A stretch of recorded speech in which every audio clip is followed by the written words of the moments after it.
예배를 위해서 우리 함께 찬양하겠습니다. 찬송가 254장입니다.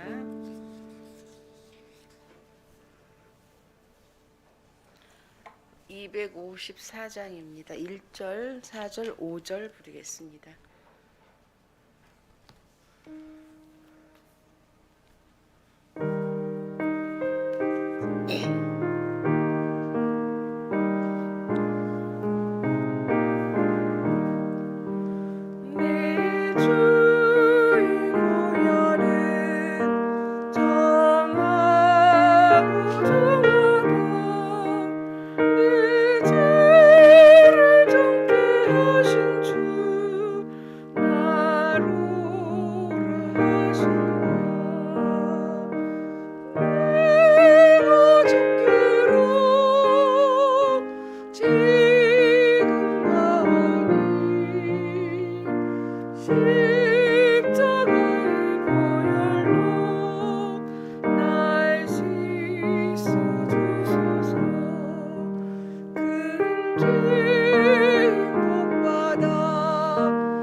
하나님은 영이시니 예배하는 자가 영과 진리로 예배할지니라. 다 같이 묵상 기도하심으로 사순절 다섯째 주일 예배를 시작하겠습니다.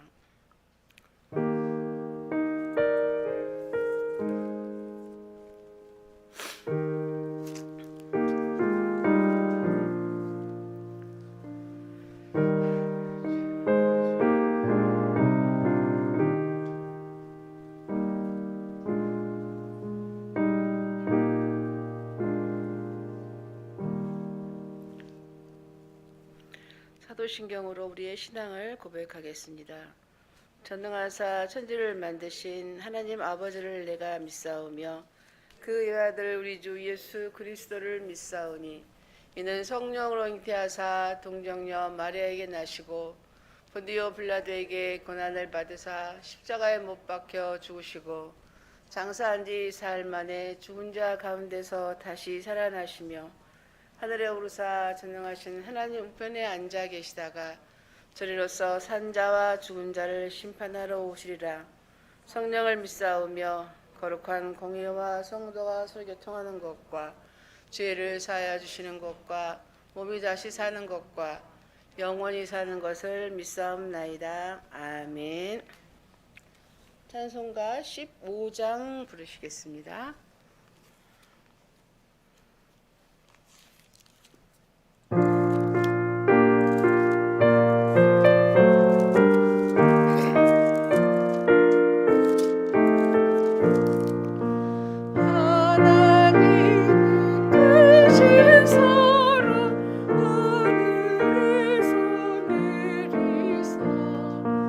우리 맘에 항상 계속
128번 사순절 5번째입니다. 교동문 128번입니다.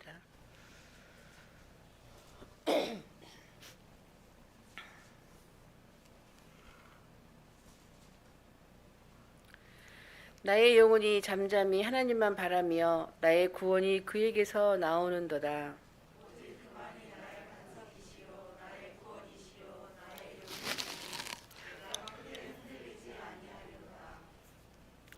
넘어지는 담과 흔들리는 울타리 같이 사람을 죽이려고 너희가 일제히 공격하기를 언제까지 하려느냐.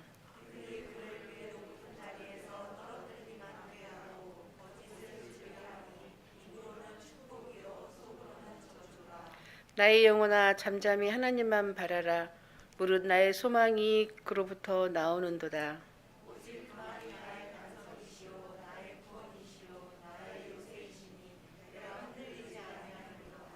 나의 구원과 영광이 하나님께 있으며 내 힘의 반석과 피난처도 하나님께 있도다.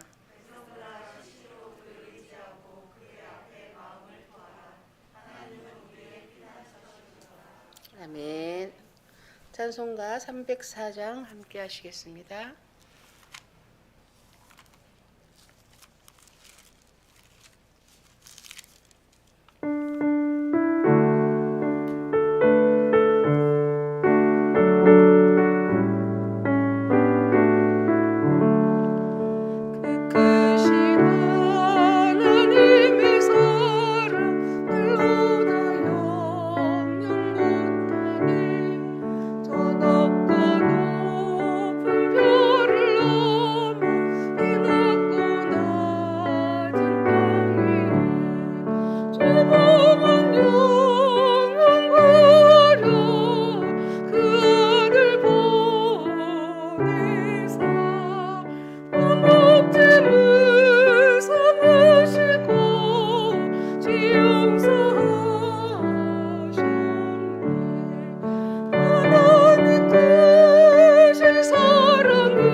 백승조 집사님께서 우리를 위해서 함께 대표 기도하시겠습니다.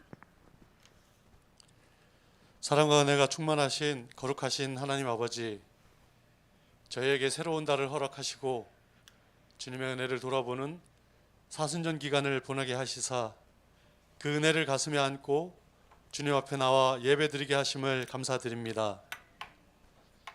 하지만 삶의 일상 속에서 신앙의 고백대로 감사하며 살지 못한 우리의 연약함을 이 시간 고백하며 회개합니다.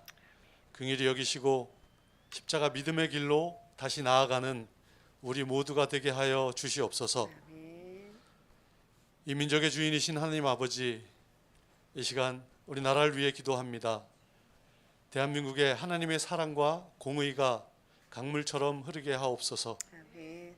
신구 권력이 서로 협력하게 하여 국민 모두에게 희망을 주는 나라가 되게 하옵시고, 산불 재난 피해를 입은 가정들과 수백만의 코로나 환자들을 긍휼히 여겨 주셔서 고난과 역경을 딛고 다시 일어설 수 있도록 힘과 용기를 주시옵소서. 우리 은성교회에 함께 하시는 하나님 아버지, 주님께서 사랑하시는 담임 목사님께 갑절의 영감을 주시어 교회 사역 위에 맡기신 비전과 귀한 사명을 잘 감당하게 하시고, 특별히 영육간의 강건함을 허락하시어 마지막 치료의 과정을 무사히 마치고 완벽히 회복할 수 있도록 인도하여 주시옵소서. 아멘. 축복의 하나님 아버지, 내일부터 계획했던 사순절 특별 새벽 기도회가 사정상 고난주간 한 주간으로 드려집니다. 우리 은성 가족 모두가 새벽을 깨우고 은혜에 동참하게 하셔서 그 한 주간 매일매일 매 시간마다 큰 은혜와 축복이 넘치게 하시고, 아멘. 우리를 위해 고난의 십자가를 지신 예수님의 그 사랑이 가슴으로 와닿는 체험의 시간이 되게 하여 주시옵소서. 아멘. 치료의 하나님 아버지, 코로나로 확진되어 치료받고 있는 주님의 자녀들을 기억하여 주시옵소서. 아멘. 사모님과 부목사님을 포함해 확진되어 치료받고 있는 모든 성도들을 아무 후유증이 남지 않도록 깨끗하게 치료하시어 아멘. 건강하게 다시 함께 할 수 있도록 주님께서 돌봐 주시옵소서. 아멘. 전쟁의 피해를 입고 있는 우크라이나 국민들의 눈물과 고통을 돌아보시고 그 땅에 하루속히 평화를 주옵시고, 아멘. 난민들에게 하나님의 사랑을 나누게 하옵소서. 축복의 하나님 아버지, 이 시간 최명숙 목사님께서 선포하시는 말씀 위에 성령의 기름을 부어 주시사 말씀의 능력을 더하여 주셔서 고통 중에 있는 자가 위로함을 받고, 병든 자가 치료함 받고, 낙심한 자가 구원의 감격이 회복되어지는 놀라운 축복의 말씀이 되게 하여 주시옵소서. 자비로우신 하나님 아버지, 예배를 돕는 손길들도 기억하여 주시고 축복으로 함께하여 주셔서 그들의 수고와 헌신이 헛되지 않기를 바라오며, 부활하신 주님을 만나는 그날까지 동일한 헌신과 봉사가 이어지도록 은혜로 함께하여 주시옵소서. 아멘. 이 시간 올려드리는 우리들의 예배를 기쁘게 받으시길 간구하오며, 아멘. 오늘 주시는 참 안식으로 한 주간도 선으로서 악을 이기는 주님의 능력으로 살게 하옵소서. 아멘. 십자가의 사랑으로 우리를 죄에서 구원하신 거룩하신 예수 그리스도의 이름으로 간절히 기도드립니다. 아멘.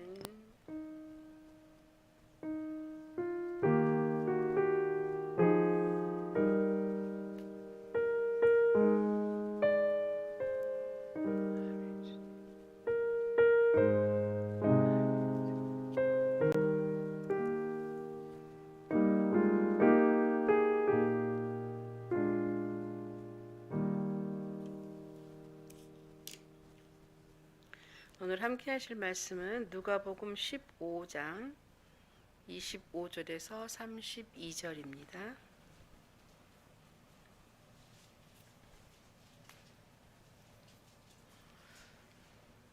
누가복음 15장 25절에서 32절입니다. 한 절씩 교독하도록 하겠습니다. 제가 먼저 봉독하겠습니다. 마다들은 밭에 있다가 돌아와 집에 가까이 왔을 때에 풍악과 춤추는 소리를 듣고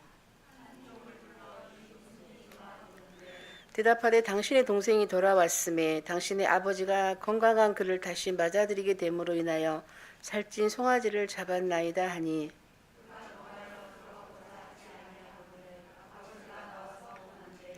아버지께 대답하여 이르되 내가 여러 해 아버지를 섬겨 명을 어김이 없거늘 내게는 염소 새끼라도 주어 나와 내 벗으로 즐기게 하신 일이 없더니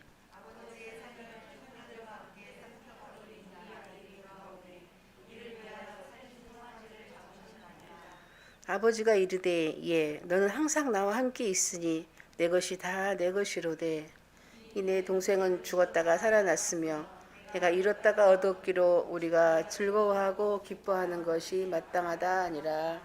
아멘. 세상의 분위기가 이래서 그런지 교회에 주일날 오면 이렇게 약간 이렇게 칙칙해요. 분위기가 다운돼 있어요. 뭐 그래도 이왕 오셨으니까 우리가 조금 기분을 업 시켜서 한번 살아보시자고요. 인사를 서로 나누도록 하겠습니다. 주변에 확진자는 없어요. 이제 여기 오신 분은 확진자가 없으니까 제가 마스크를 썼습니다. 혹시 이제 내일 모레 어쩔지 모르니까 또 저 때문에 또 어떻게 돼서 마스크를 썼으니까 인사를 한번 나눕니다. 성도님 얼굴이 봄 민들레처럼 사랑스럽습니다.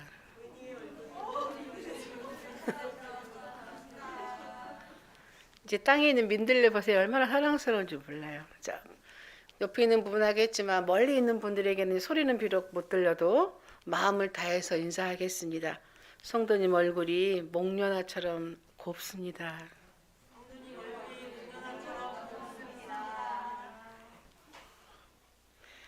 자연은 코로나 상관없이 봄꽃을 피워요. 제가 다니던 사무실 근처 산에 이렇게 가보면 산수유가 다 폈더니 며칠 비가 오고 나니까 진달래가 사방에서 이렇게 폈더라고요. 근데 올림픽 때를 이렇게 가보니까 어느 날 개나리가 이렇게 나오기 시작하더니 이틀, 3일 뒤에 민들레도 나오고 이름도 모를 하얀 꽃들이 계속 나오고 이제 우리 집 앞에 기어이 목련화가 이렇게 머금어서 내일 모레면 피게 생겼더라고요. 벚꽃도 폈고 이제 우리 일상에도 하루속히 코로나가 없어져서 이 아름다운 봄꽃이 사방에서 피듯이 우리 일상에 정말 아름다운 일들이 활짝활짝 피기를 기대해 봅니다. 자, 오늘 이 본문은 우리가 이제 딱 주보를 보는 순간 조금 똑똑하신 분들은 교회를 오래 다니신 분들은 이 본문 나 다 알아. 그 목사님이 무슨 말 할지 내가 어느 정도 다 직감을 해. 이럴 수 있는 본문이에요. 그래서 벌써 이제 본문을 보자마자 귀가 막힐 수도 있지만 귀를 좀 여시고 한마디라도 꼭 기억하셔서 은혜를 받아주시기 바랍니다. 제가 중고등부 아이들한테 그래요. 얘들아 제발 설교 좀 들어줘 이렇게 부탁을 하거든요. 근데 여러분들은 은혜를 많이 받으시는 귀한 성도님들이시니까 이 본문을 너무나 잘한다 하실지라도 이곳에서 또 새롭게 어떤 은혜를 나누시길 바랍니다. 29절 30절을 제가 새번역 성경으로 한번 읽어볼게요. 나는 이렇게 여러 해를 두고 아버지를 섬기고 있고 아버지의 명령을 한 번도 어긴 일이 없는데 나에게는 친구들과 함께 즐기라고 염소 새끼 한 마리도 주신 일이 없습니다. 그런데 창녀들과 어울려서 아버지의 재산을 다 삼켜버린 이 아들이 오니까 그를 위해서는 살찐 송아지를 잡으셨습니다. 자, 큰아들은 여러 해 아버지를 섬기고 아버지의 명령을 어긴 적이 없었다라고 강조합니다. 나는 바른 생활 사나이로서 가장 열심히 일했고 열심히 노력했고 누구보다 더 오랫동안 많이 일했다라고 주장하면서 분노하고 있습니다. 여기서 이제 섬긴다라는 단어를 헬라어 성경에서는 종이 상견을 섬길 때 쓰는 단어를 사용했어요. 그리고 지금 영어 성경 가지고 계신 분들 찾아보시면 섬긴다를 노예라는 단어를 사용하고 있습니다. 이 단어의 쓰임과 표현으로 보자면 결국 큰아들은 지금까지 아버지와 자신의 관계를 친밀한 부자 관계가 아니라 주인과 종의 관계 정도로만 생각을 했던 것 같습니다. 큰아들은 아들의 마음이 아닌 그야말로 일꾼의 마음을 가지고 노예처럼 일했으면서 아버지는 자신에게 더 많은 관심과 더 많은 보상을 해줄 거라는 기대를 가졌던 것 같아요. 큰아들에게 있어서 당연한 이치는 자신은 이제 보란 듯이 큰 보상 최대의 대우를 해줘야 되는 것이 맞는 거고, 동생은 당연히 내쫓겨야 하는 것인데, 그런데 놀고 먹다 탕진하고 거지꼴로 돌아온 그 동생을 내쫓기는커녕 오히려 극진한 환대를 하고 다른 보상까지 해주고 있는 것을 보니까 서운함과 원망과 분노로 견딜 수가 없었어요.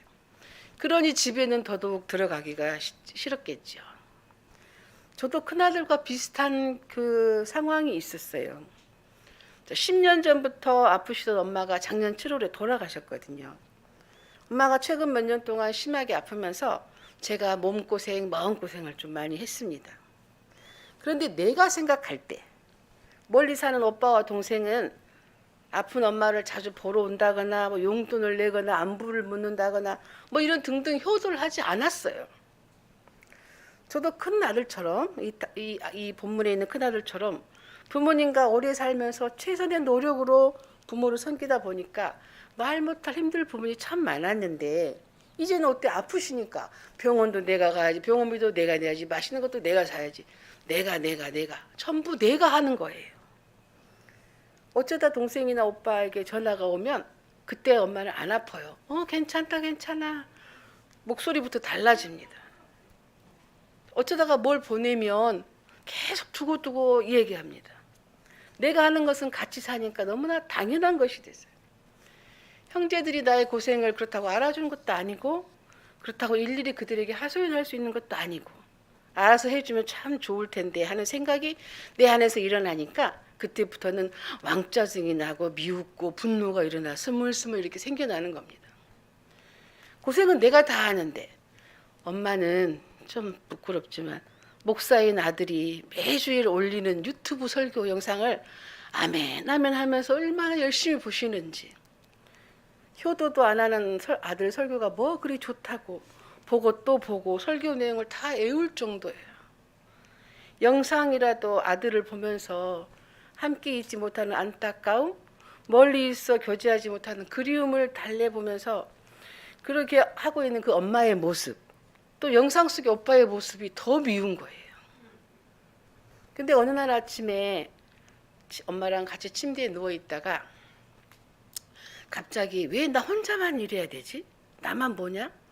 이런 생각이 확 들어서 고개를 돌려서 엄마에게, 엄마 부모에게 효도라고는 모르는 오빠네 하고 동생네를 하나님은 복을 주시려다가도 얄미워서 안 주겠지. 엄마가 하나님이라도 그러겠지. 라고 묻고 고개를 돌렸어요. 근데 그 고개를 돌리는 그 순간 성령님이 정말 나를 살리기 위해서 크신 은혜를 베푸셨어요. 이 속상한 말이 엄마에게 닿기도 전에 나는 바로 아니다 아니야. 엄마는 아닐 것 같아. 아니 하나님도 그러지 않을 것 같아. 그치? 엄마는 기다렸다는 듯이 그래. 약간 미안해하기도 하면서 그래도 자식은 다 똑같아서 사랑스럽고 같이 있고 싶고 보고 싶고 뭐라도 주고 싶고 그래. 이렇게 대답하셨어요. 엄마의 답을 들었을 때 제가 깨달았어요. 그래, 하나님도 마찬가지겠구나. 잘한다는 나나 잘못한다는 형제들이나 다 높고 높은 비행기 타보셨으면 아시겠지만 다 높고 높은 하늘에서 보면 다 똑같은 점 하나일 텐데 오히려 멀리 있는 자식들을 더 그리워하고 안타까워하는 엄마를 보면서 아, 하나님 마음도 그러시겠구나. 하나님도 멀리 있는 자녀들과 더 가까이 교제하고 싶고 안타까워하시겠구나. 내가 부모에게 잘했으면 얼마나 잘했다고. 형제들과 비교해서 내가 효도를 잘하는 의로운 딸인 것처럼 이렇게 했구나. 형제들이 효도를 잘하느니 못하느니 하는 판단은 내 몫이 아니었구나. 그래서 오빠는 오빠로서 할 수 있는 최고의 효도, 말씀을 보내는 일, 최고의 효도를 했구나. 그래서 그때부터 아들 얼굴 TV 화면에 크게 보라고 연결잭도 사서 연결해주고 이제 그랬어요. 그 위에 동생이나 오빠를 미워하거나 원망하는 마음이 일어나지 않아서 원망하지 않으니까 그나마 감사함으로 감당을 했습니다. 성령의 크신 은혜가 임한 그날 아침 엄마와 대화에서 하나님은 우리 자녀들이 어떤 모습과 어떤 형편이든 어떤 행동을 하든 충성을 하든 봉사를 하든 그런 거 관계없이 자녀들과 마음을 나누며 교제하기를 원하시고 사랑을 주시려는 분임을 다시 한번 깨닫게 됐습니다. 이런 하나님이시기 때문에, 이런 아버지시기 때문에 31절에서 아직도 분이 풀리지 않아서 씩씩거리고 있는 큰 아들에게 아버지는 얘야, 너는 늘 나와 함께 있지 않느냐. 또 내가 가진 모든 것은 다 내 것이 아니냐. 이렇게 다정스럽게 얘기합니다. 제 목소리가 좀 다정스럽지 못해서 연기가 좀 안 되지만 어쨌든 다정스럽게 말했어요. 31절 아버지 말에서 알 수 있듯이 이 아버지는 큰아들이 항상 아버지와 함께 있었고 날마다 사랑을 받으며 살아왔다는 것을 강조하고 상기시키고 있습니다. 그런데 큰아들은 아버지와 함께 있으며 그것도 아버지의 사랑을 독차지하고 있었으면서도 그 값어치를 몰랐어요. 큰아들이 아버지를 제대로 정말 알았다면 아버지의 것이 다 자기 것으로 알고 누리며 살았을 텐데 아버지에 대한 오해와 무지로 정말 아버지의 한쪽 면만 알고 아버지를 거부하고 스스로 자신을 왕따시킨 거예요. 지금 당장 눈앞에 보면 큰아들을 위한 배려가 전혀 없는 것 같지만 내가 가진 모든 것이 다 내 것 아니냐라고 아버지의 인정이 있었습니다. 모든 재산이 큰아들 것이라는 그 사실을 본인은 알지 못했어요. 다 네 거야 라고 아버지가 지금 선언하고 있습니다. 그가 요청하기만 하면 언제든지 주실 수 있는데 그 사실을 아들은 몰랐어요. 그렇기 때문에 아버지의 대가 없는 사랑에 대해서 반응하지 못하고 자기 자신에게 가장 좋은 것을 주고자 하는 아버지의 사랑을 의심하고 서운해하고 있습니다. 큰아들은 아버지는 내가 노예처럼 일하면 나를 인정해주고 이만큼 보상해 주시겠지라고 기대하면서 아버지를 오해하고 있었죠. 그 몸은 아버지 집에서 살았지만 마음은 종살이로 자신을 스스로 얽어매고 있는 겁니다.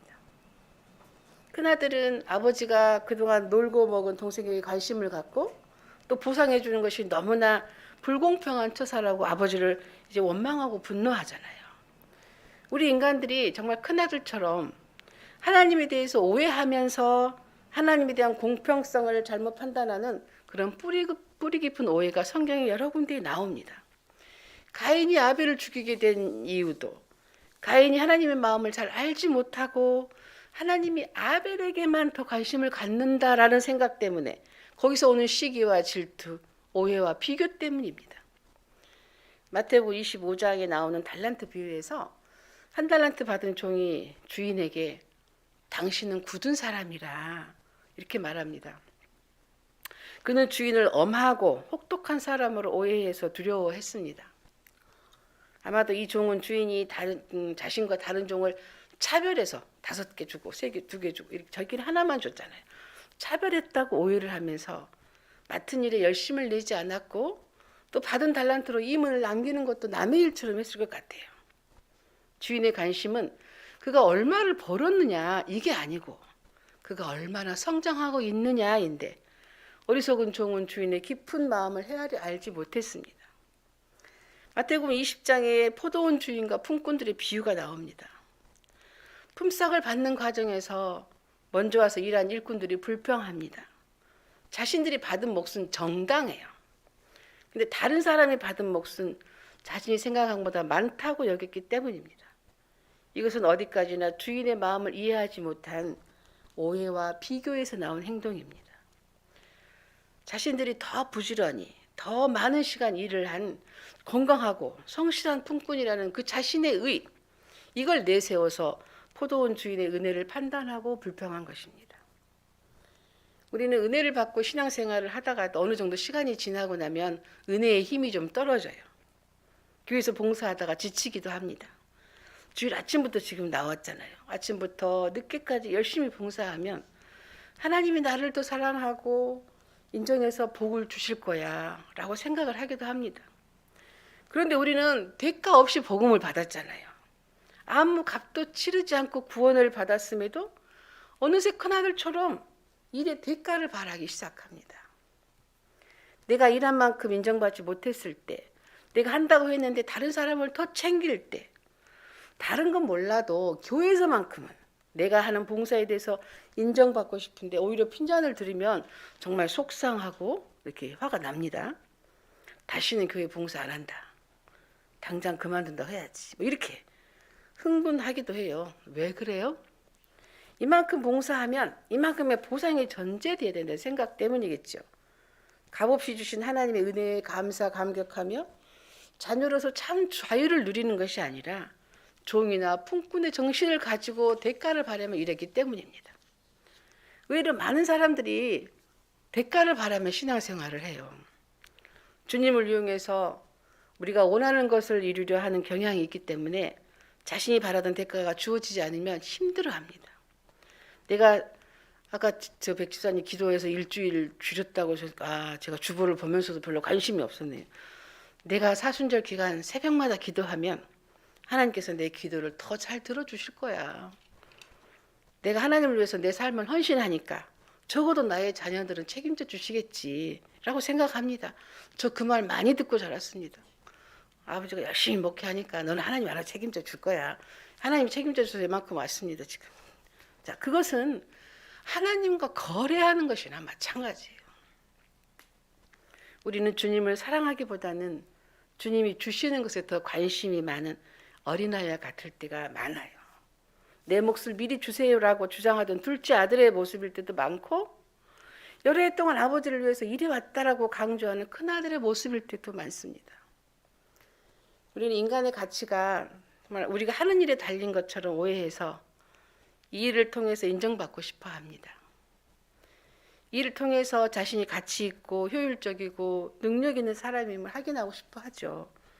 그러나 그것은 세상의 가치이지 하나님 나라의 가치가 아닙니다. 우리가 하나님의 사랑을 받기 위해서 해야 할 일은 아무것도 없습니다. 왜냐하면 하나님의 사랑은 선물이에요. 그러니까 일에 대한 보상이 아니라는 거죠. 하나님의 사랑은 우리의 봉사의 분량과 비례하는 것이 아닙니다. 우리가 하는 일과 무관하게 하나님의 사랑은 무조건적으로 부어지고 그저 하나님 앞에 용납되는 것입니다. 하나님은 우리가 뭘 해야 우리가 하는 걸 보고 기뻐하시겠어요? 우리가 하는 일을 보고 기뻐하시겠어요? 아버지가 가장 기뻐하는 모습은 자녀들이 자신을 위해서 뭔가를 할 때, 뭐 해주면 좋겠죠. 그 할 때라기보다는 그래도 자녀들이 자신과의 사랑 관계 속에서 성숙해가는 모습을 보일 때입니다. 그런데도 자본주의 사회 속에 살아가는 우리는 우리가 하는 일에 따라서 우리의 가치가 정해진다고 생각합니다. 심지어 하나님마저도 우리가 하는 일 때문에 우리를 기뻐하신다고 착각할 때가 있어요. 저 또한 마찬가지예요. 내가 맡겨진 사역 부분에서 눈에 보이는 부흥의 결과로 잘한다, 능력 있다는 인정과 평가를 받고 나 자신을 드러내고 이렇게 보여주고 싶을 때가 있습니다. 근데 그 결과에 내가 미치지 못했다고 여겨지거나 충분히 사람들로부터 인정을 받지 못했다고 여겨질 때는 조금 우울해지기도 하고 인생이 재미없을 때도 있어요. 중고등부 아이들이 예배에 이제 많이 참석하고 숫자가 많으면 내가 그래도 뭐 잘하고 있는구나 이런 거 갖다가도 요즘처럼 아이들이 줄어들고 재미없어 하고 하면 내가 말씀에 은혜를 주지 못해서 능력이 없는 탓이구나 이렇게 됩니다. 그러면 나만 힘들면 참 다행인데 교사들이 앉아있지만 교사들이 무슨 죄라고 함께 동역하는 교사들까지도 괴롭힘을 당하기 때문에 이중으로 힘들어지는 거예요. 눈에 보여지는 결과에 집착하게 될 때 나의 영혼이 곰핍해집니다. 문제를 가지고 하나님께 나아가기보다는 뭐 새로운 방법, 뭐 아이들이 좋아하는 거 없을까? 이렇게 하면서 다른 방법을 찾게 됩니다. 이럴 때 예수님은 오히려 이렇게 말씀하십니다. 내가 지고 있는 그 무거운 짐 내게 다오. 나는 너와 함께 있는 것으로 충분하단다. 오히려 내게 있는 모든 것으로 즐기고 누리고 내 안에 와서 쉼을 누려라. 내가 너를 기뻐하는 것은 너의 사역 때문이 아니란다. 성도 여러분, 혹시 우리가 하나님의 일을 해준다고 생각하지는 않으시죠? 하나님은 우리의 도움이 없더라도 일하실 수 있습니다. 하나님께서 혼자서도 능히 그 일을 하실 수 있기 때문에 우리의 도움이 필요 없으시지만 그럼에도 불구하고 서툰 우리를 하나님의 계획 가운데 끼우시고 함께 마음을 나누며 관계하고 일하고 싶어 하십니다. 하나님께서 우리를 쓰시는 이유는 우리에게 하나님의 동역의 기쁨을 함께 누리고 싶어 하기 위함입니다. 우리가 하나님으로부터 동역의 기쁨을 맛보도록 하기 위해서 하나님은 일의 결과로 결코 우리를 평가하지 않는다고 했습니다. 우리가 아무리 잘하려고 다짐을 하고 결단을 하고 또 해도 실패하고 넘어지기 마련입니다. 다짐했다고 결단했다고 100% 그렇게 살아가게 된다면 우리가 하나님이죠. 그러나 하나님에게 우리는 구원받은 자녀라는 것만으로도 충분해요. 그래서 우리가 매번 결단하고 다짐했다가 실수하고 또 넘어지고 죄를 지어도 다시 하나님의 사랑 안에서 마음을 다한 교제를 하고 싶어 합니다. 하나님께서 우리에게 사명을 주시는 이유는 그 사명을 통해서 함께 나눈 교제를 원하시고 친구가 되시기 위함입니다. 어느 선교사 사모님이 기도하는데 밝은 빛 가운데 이제 자기 앞에 항아리가 놓여 있는 것을 봤습니다. 자, 그 항아리가 뭘 상징하는지 궁금해진 사모님이 기도 시간에 주님께 물어서 질문을 했어요. 그러니까 주님은 그 항아리 안에는 내가 평생 동안 나를 위해 불렀던 찬양이 담겨 있단다라고 대답하셨어요. 이 사모님은 성악을 전공한 분이셔요. 그래서 어려서부터 교회 다니면서 수많은 특송과 찬양과 뭐 얼마나 많이 했겠어요. 독창도 많이 했고. 그래서 이제 그렇게 생각했어. 그 사모님 생각할 때 이 항아리에 가득 채워져 있겠구나. 그리고 그 자신의 그 안을 들여다봤더니 바닥만 겨우 채운 정도의 물이 들어 있었습니다. 그 사모님은 놀라서 주님께 물었어요. 아니 이것이 정말 내가 부른 찬양의 전부가 맞아요? 혹시 잘못된 거 아니에요? 그동안 내가 부른 찬양이 얼만데. 주님이 말씀하셨어요. 이 항아리에는 내가 오직 나만을 위해 부른 것만 담았다.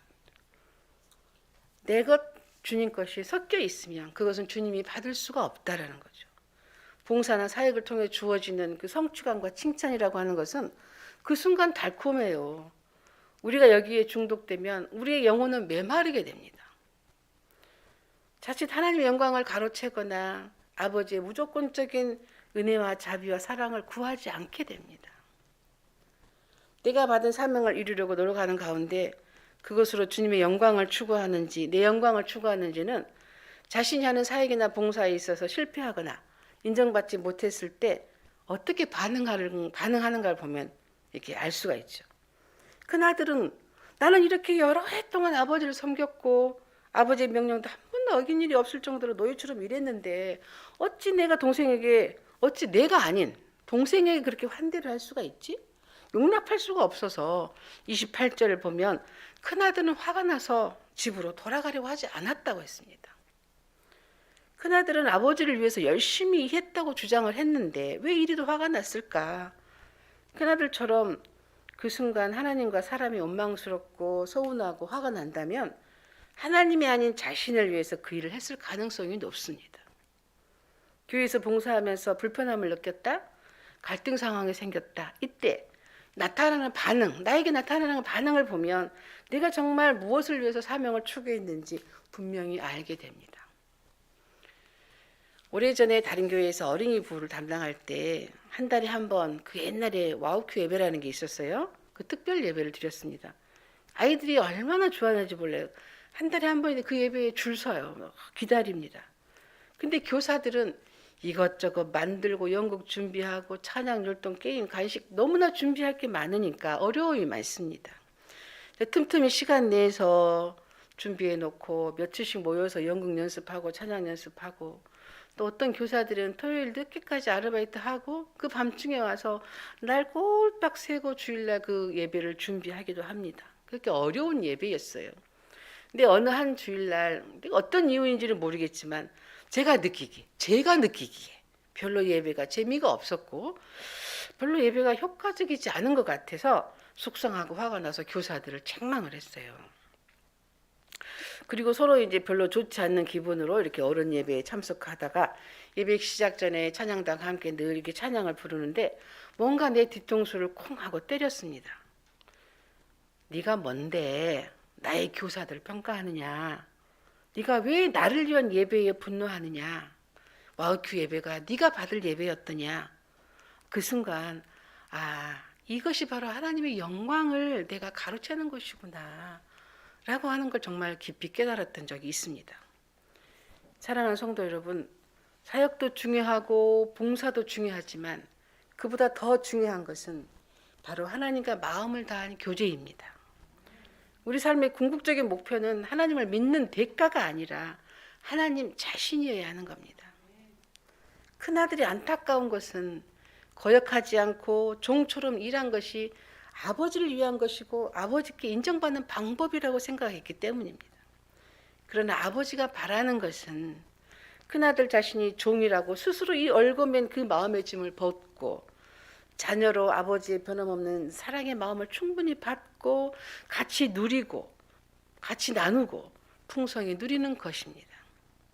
내가 하는 교회 봉사를 통해서 내 존재 가치를 인정받고 싶습니까?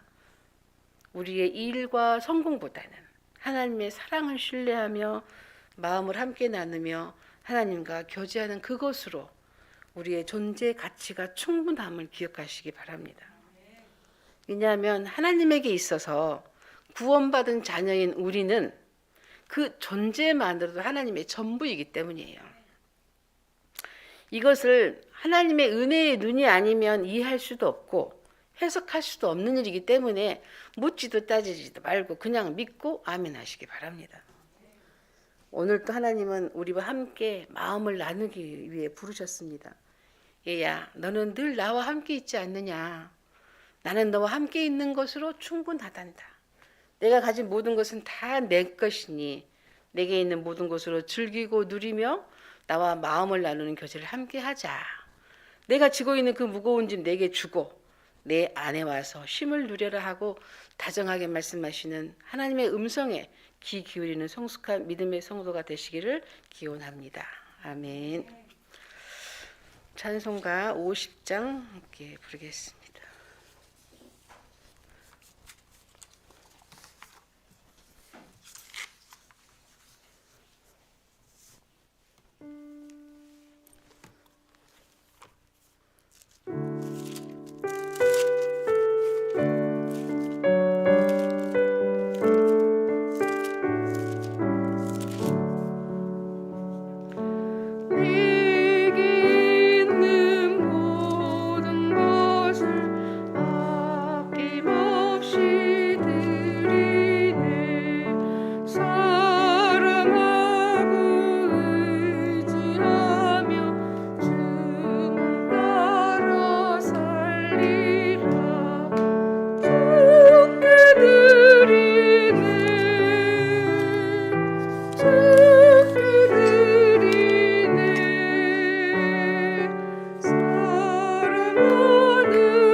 헌금을 위해서 이따 축도하실 때 목사님께서 함께 하시도록 하겠습니다.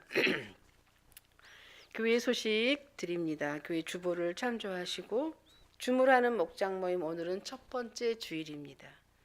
그리고 아까 기도했듯이 4월 11일부터 고난주간 특별 새벽 기도회 시작합니다. 그리고 코로나와 또 몸이 아픈 성도들 위해서, 군에 있는 자녀들을 위해서 끊임없이 기도해 주시기 바랍니다. 평화의 인사를 나누겠습니다. 아까 아름다운 봄꽃처럼 인사를 드렸는데 이번에는 성도님 얼굴을 보니 하나님 얼굴, 하나님 만난 듯 감격스럽습니다. 여기 안 써졌어요. 하나님을 안 만나봐서 잘 감격이 안 오나요? 하나님과 마음을 함께 나누는 한 주간 보내시기 바랍니다. 하고 인사하십시오. 자, 우리 찬송가 393장 1절만 부르고 목사님 나와서 헌금을 위해 기도하시고 축도하고 예배 마치겠습니다. 393장 1절입니다.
다음 주일 종려주일이고요.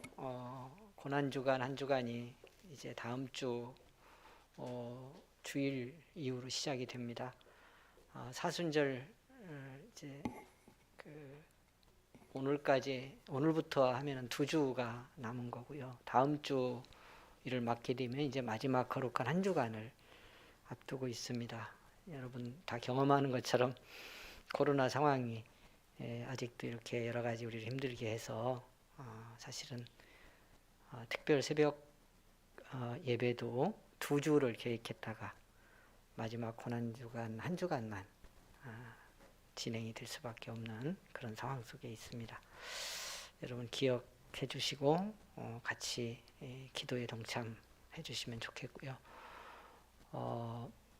이제 아직은 코로나 때문에 어려움이 있지만 아마 정부 당국에서도 그렇게 될 것 같고요. 이제 한두 주 지나면 이제 다 풀게 되는 그런 상황이 될 것 같습니다. 그래서 조금 안타까운 상황이긴 합니다만은 이제 걸리고 가는 그런 시대예요.